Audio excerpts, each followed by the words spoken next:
E aí galera bacana do YouTube, da internet, tudo beleza com você que tá aí me assistindo? Bom, já comecei aí com a minha foto, né, linda, maravilhosa, pra vocês me verem. Eu sou Pedro Honório, faltou só eu colocar meu nome, né? Bom, eu já falei sobre muitos assuntos aqui com vocês, né, assuntos diversos, mas hoje eu vou estar falando de outro assunto. Nós vamos falar um pouquinho de redação, tá? Então eu recebi aqui a redação do Kelvin, que a gente até já fez um hangout lá e conversou, bateu um papo, tá? Sobre o Enem, tá? Agora a gente vai ver a redação do Kelvin. Ele me mandou aqui o e-mail, tá?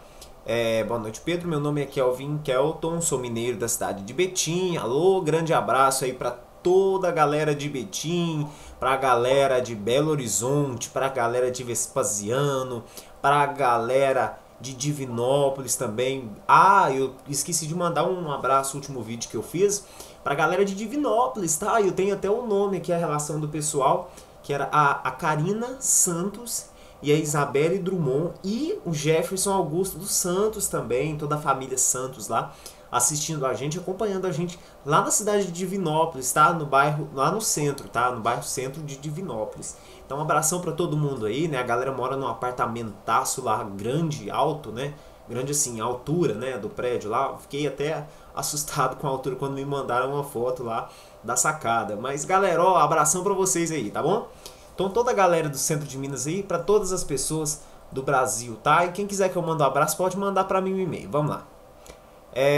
E gostaria de pedir o favor de dar uma olhada e até mesmo a sua opinião na minha redação do Enem de 2013. Se puder mandar algumas dicas para a minha redação desse ano, eu agradeço. Um forte abraço. Bom, vamos ver então a redação dele? Então vamos lá. É isso mesmo. Bom, a redação dele é de... vamos lá. Kelvin, jovem, né? Que é a data de aniversário dele, 1995, né? Vamos lá.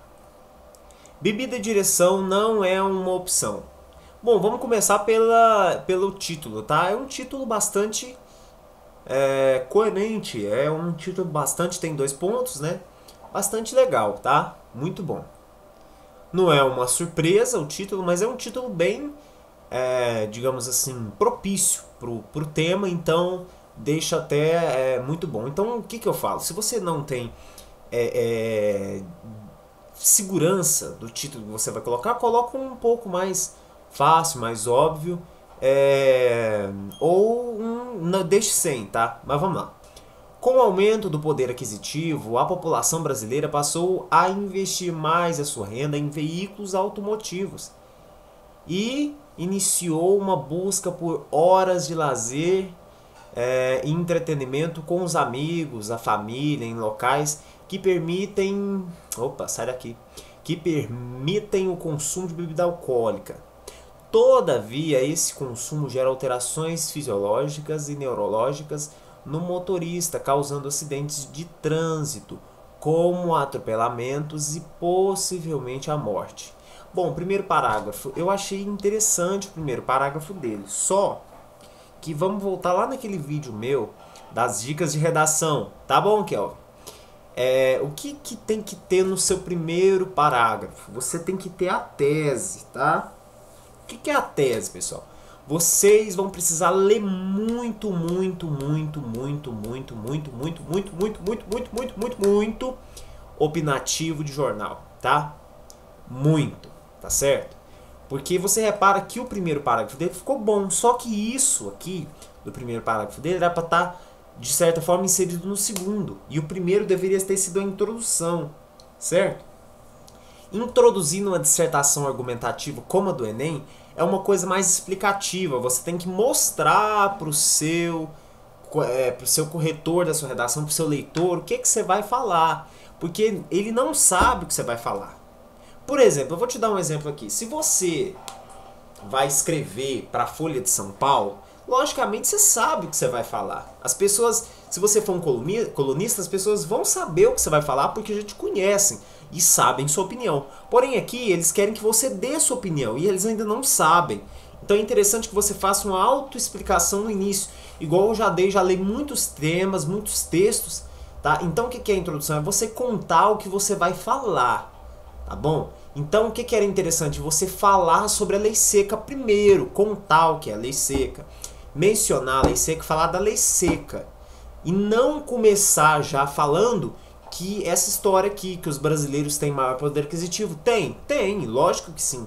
Só que isso deveria ter vindo encaixado no segundo parágrafo. Pensa, você fala totalmente da lei seca no primeiro parágrafo, já inicia falando, tá? E no segundo você vem falando sobre o poder aquisitivo, que o pessoal tá bebendo mais e comprando mais carro. Pronto, encaixa perfeito. Só que quando você coloca um na frente do outro, fica um pouquinho, tá? Mas o primeiro parágrafo, eu não estou dizendo que ficou ruim, só estou falando que ficou no lugar errado, tá bom? Vamos para o segundo. O governo federal do Brasil, visando uma redução nesses acidentes que ocorrem nas rodovias do país, implementa à população uma legislação em que pune motoristas alcoolizados através da multa ou até da prisão perpétua. Perpétua não. Prisão perpétua eu não sei. A não ser se a pessoa... Aqui tinha que ter especificado mais. Cuidado, tá? Prisão perpétua é em casos específicos, não é? Deu a entender que... Então, vamos ter cuidado. Nível de teor alcoólico no sangue pode ser medido através de um instrumento chamado bafômetro. Bom também. Tá vendo? Essas partes aqui, de que tá falando de lei, isso aqui, tinha que estar no primeiro parágrafo, de uma forma mais concentrada, tá?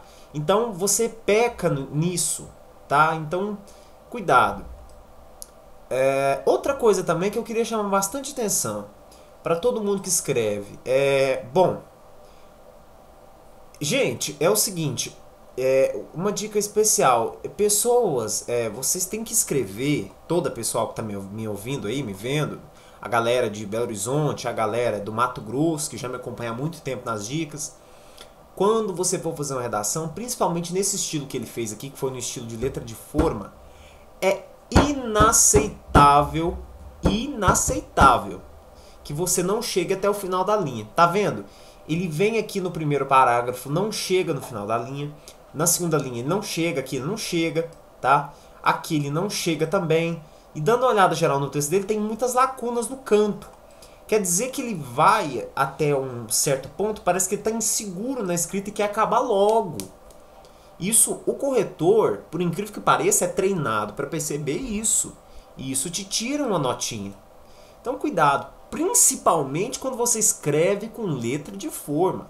Porque a letra de forma é facilmente controlável, o espaço que você tem dela. Você controla ela bem. Por exemplo, as lacunas também que está no meio do texto dele também são enormes. Olha o espaço que ele dá entre o e o entretenimento. Poderia ser um pouco mais para cá. É que o lazer também não precisaria desse tanto de espaço. Tem lugares aqui que ele deixa espaços muito... Por exemplo, aqui, ó, o espaço que ele deixou entre o ponto e o o e o nível. Então dá uma impressão que ele quer acabar logo. As letras também bastante garrafais e deixando essas lacunas muito grandes. Então, outra dica, tá? Cuidado na hora de fazer redações assim, tá? Porque você vai passar para a pessoa que você quer acabar logo, que talvez o seu conhecimento para criar um texto não seja tão adequado. Principalmente quando você está usando a letra de forma. Repito, a letra de forma é passível de um enorme controle de espaço. Quem escreve com letra comum, com letra escrita mesmo, com grafia comum, você não tem tanto controle. Às vezes você vai escrevendo e realmente, né, você chega no final aqui, você às vezes tem que deixar algum espaço que a palavra não vai encaixar. Agora, ou então se você vai fazer uma coisa vai ficar muito feio. Agora, com letra de forma não pode, porque a letra de forma já é uma coisa específica, você tem um controle muito grande, principalmente entre as palavras. Então, cuidado, eu quis chamar a atenção porque eu acabei observando isso aqui, tá? Então o segundo parágrafo deveria estar no primeiro, o primeiro no segundo, e o segundo, se tivesse no primeiro, deveria também estar com um pouquinho mais de ênfase na questão da lei seca, explicando o que é a lei seca, tá bom? Terceiro parágrafo, vamos lá. Com a criação da lei seca, um grande percentual de motoristas evitam consumir bebidas alcoólicas com o receio de serem multados. Bom, outra coisa, pessoal, ele ainda está usando elementos do primeiro e do segundo parágrafo no terceiro. Não pode, tá? Não pode.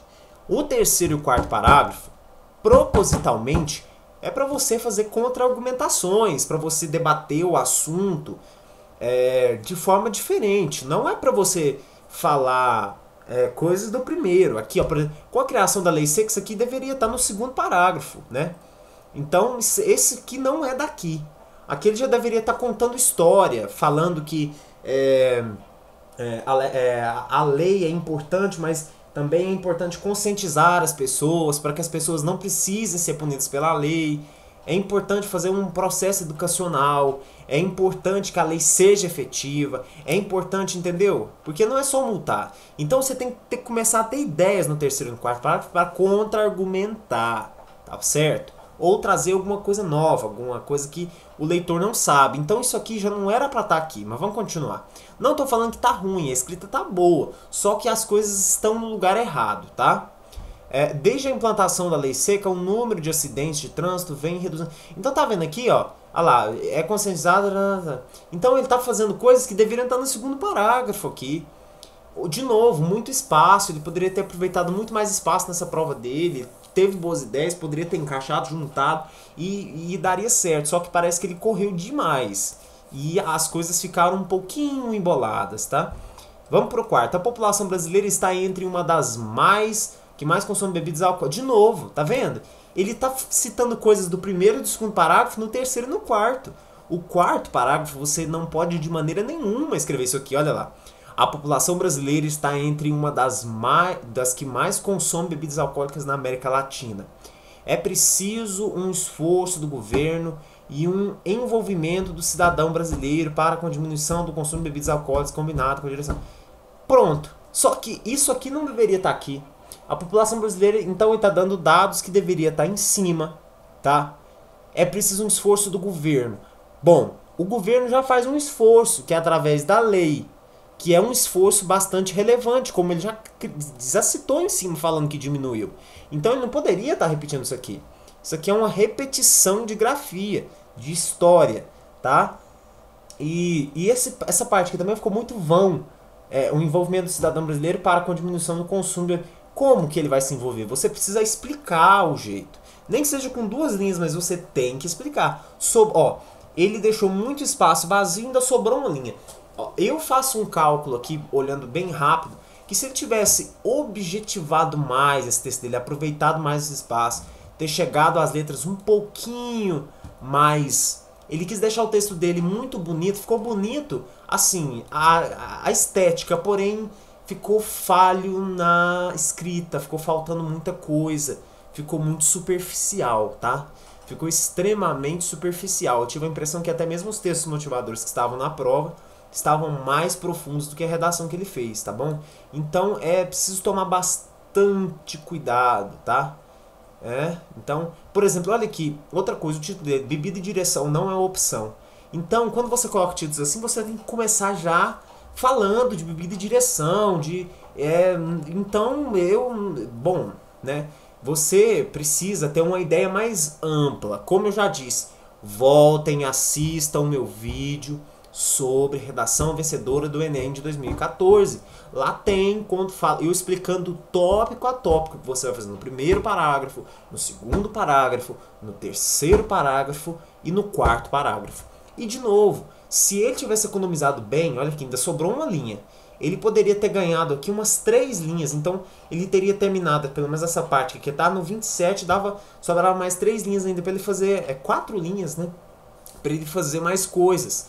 Então isso é grave. É preciso aproveitar os espaços que você tem na prova. Escrever nunca é demais. Denota que você não quer escrever ou não sabe escrever.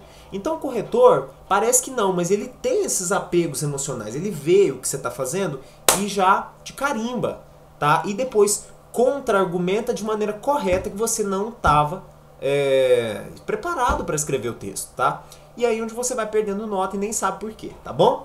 Galera bacana, esse foi mais um vídeo do Pedro Honório. Até o próximo vídeo, tá bom? Hoje dia 27 de julho, chegando aí o dia do Enem. Você tem que ficar atento, hein? Redação do Enem de 2014. Vamos treinar, galera bacana. Tchau, tchau e até o próximo.